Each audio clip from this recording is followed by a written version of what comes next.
What if we pair two chess engines against each other, one from 2015, another from 2025? It turns out that the difference is huge, and that one can give knight odds to the other and still win. Are you surprised? I was really shocked when I saw this game. You will be too. Let me show this to you. So this is the Leela knight odds, the engine that has demolished everyone who plays it, even without a knight. It doesn't need a knight. It defeated Fabiano Caruana like 10 games, winning 10 games and drawing just one. Fabi, number 2 best player in the world for a long time, could not defeat this monster. Let's see if Fritz 15, which is a very strong engine, it's rated around 2681 according to chess.com. For some reason I thought it should be rated higher actually, but this was the automatic rating that this engine received. Let's see how it fared against Leela with knight odds. This is crazy, guys. Fasten your seatbelts. F4 on the first move. Weird choice, but why not? Fritz opens up with the Sicilian defense. Actually, we get the transposition. So this is the same as if white played e4 on the first move, and then f4, and then g3, d3. This is the closed Sicilian defense, but usually it's played with a knight on c3 on this square, but there is no knight here. So that's the difference. Okay, so we get this this opening position. I actually sometimes play this with white against the Sicilian. This is good, this is sensible, but when you have a knight on c3, it's much better. Here, of course, black is winning because black is up a knight. But let's see how white proceeds. So Leela is a modern-day neural network. It's much more powerful than Fritz 15, which is just like a calculator. It just calculates moves. It does not have this neural network stuff inbuilt.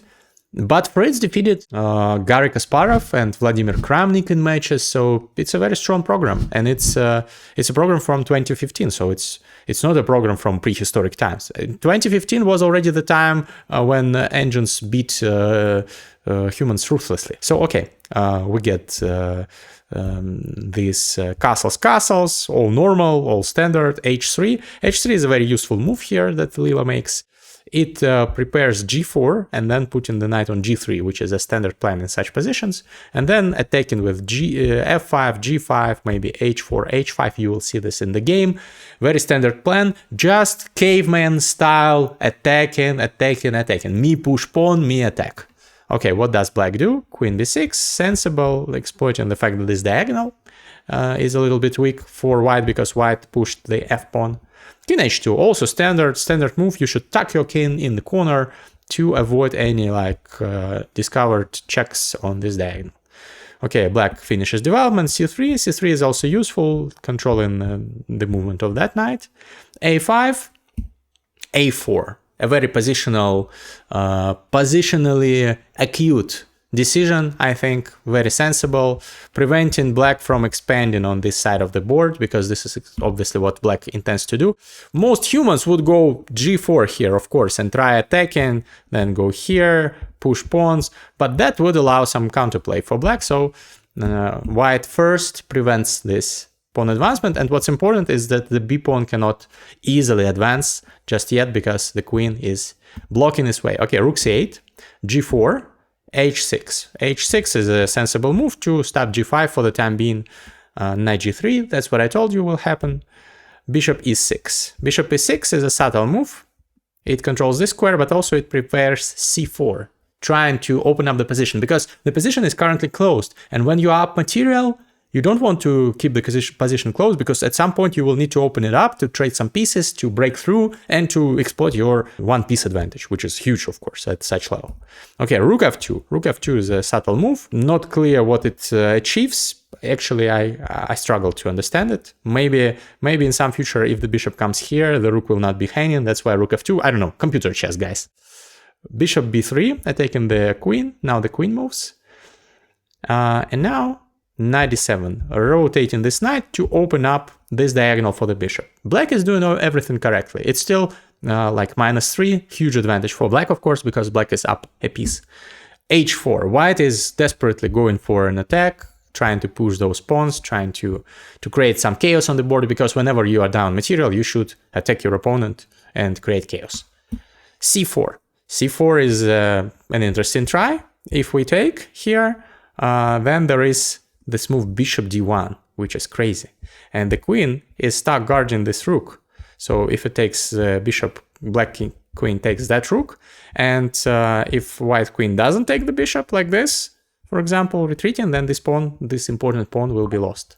That's unpleasant. That is why d takes, that is why c4 is such a great move. Opening up this diagonal, exploiting this position of the rook. But d4 is what white responds with.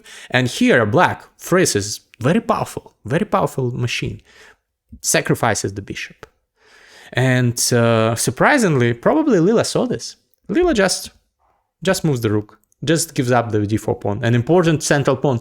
I did not believe my eyes when I saw this. Just give up this rook, because if white takes, the knight takes, and if the queen goes here, then knight c2 is a fork, and white has to give up the rook for the knight.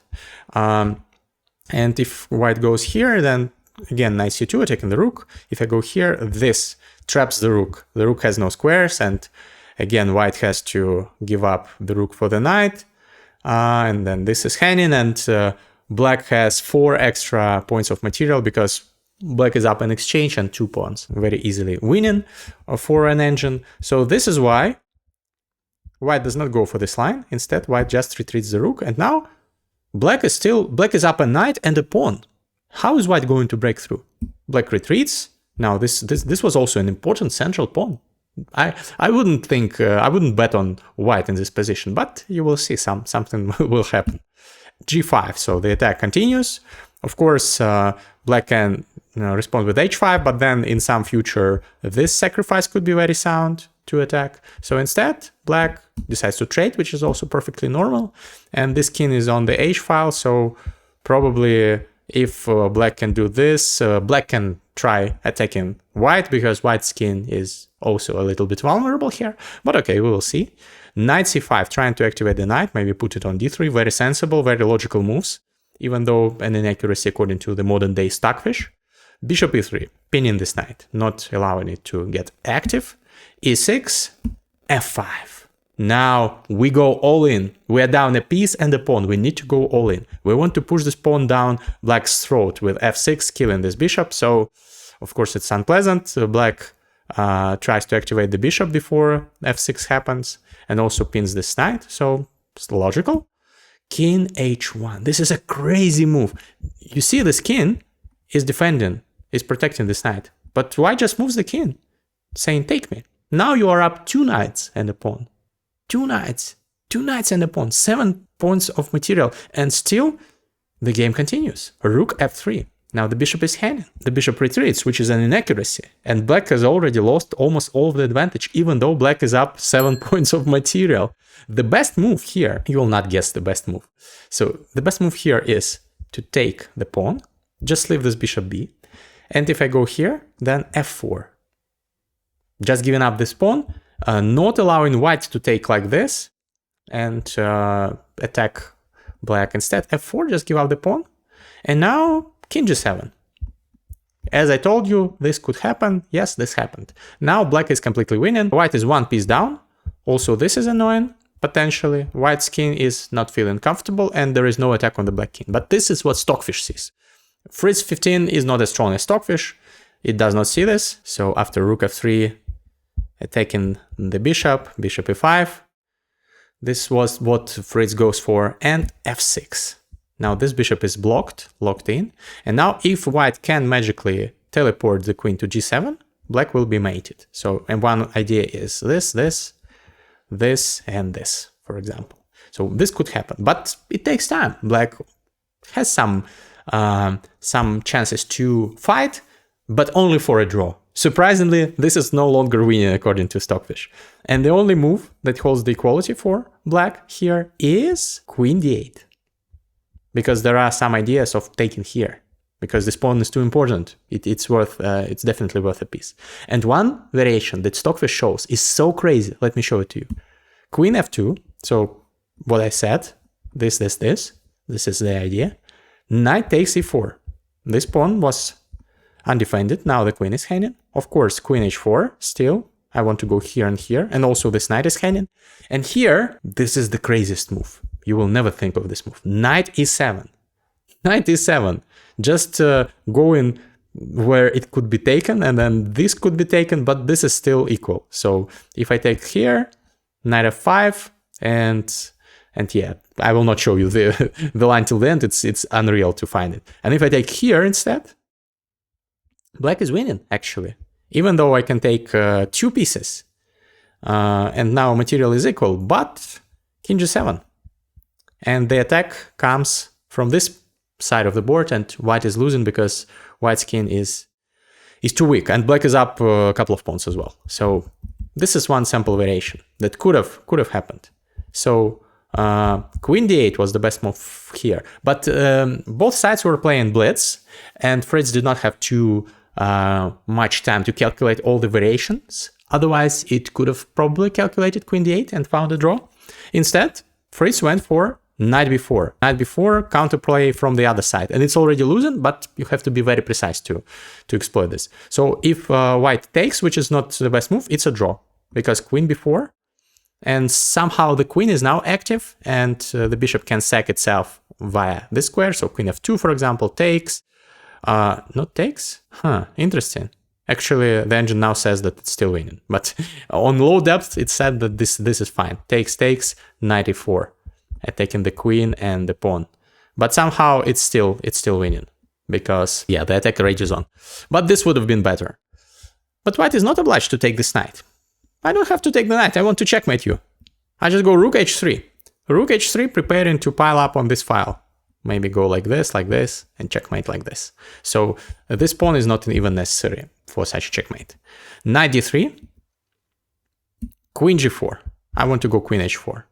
And suddenly this is an inaccuracy according to modern day Stockfish, but when it thinks a little bit longer, it still says that white is winning.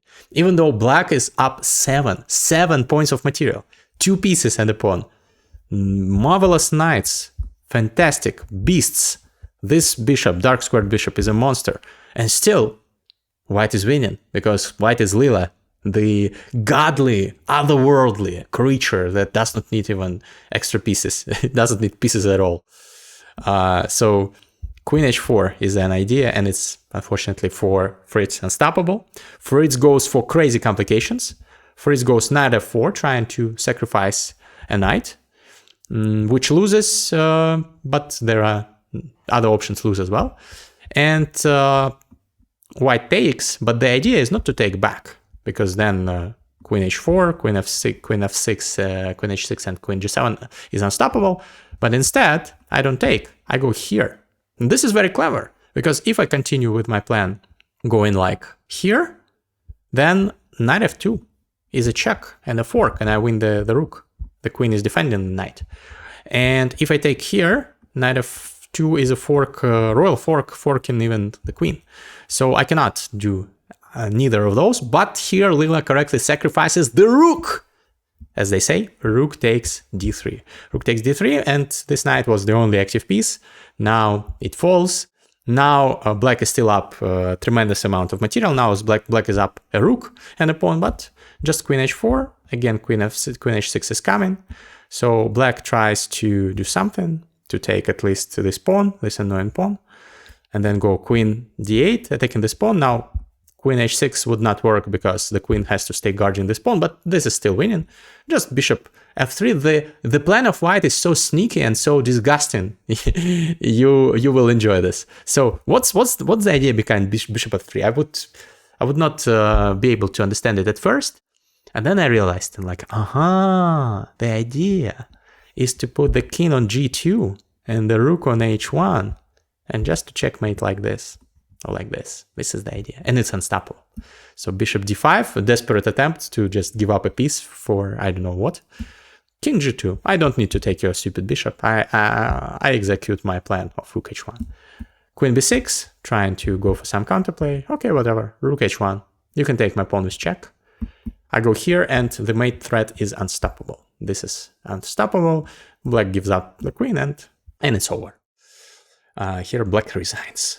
Are you impressed by how far the engines have progressed in just 10 years? And mind you, 10 years ago, engines were beating humans like easily. So this one engine, one god of chess beat another god of chess, but just a lesser god. Like Zeus kicked the ass of minor god of Caissa, I don't know.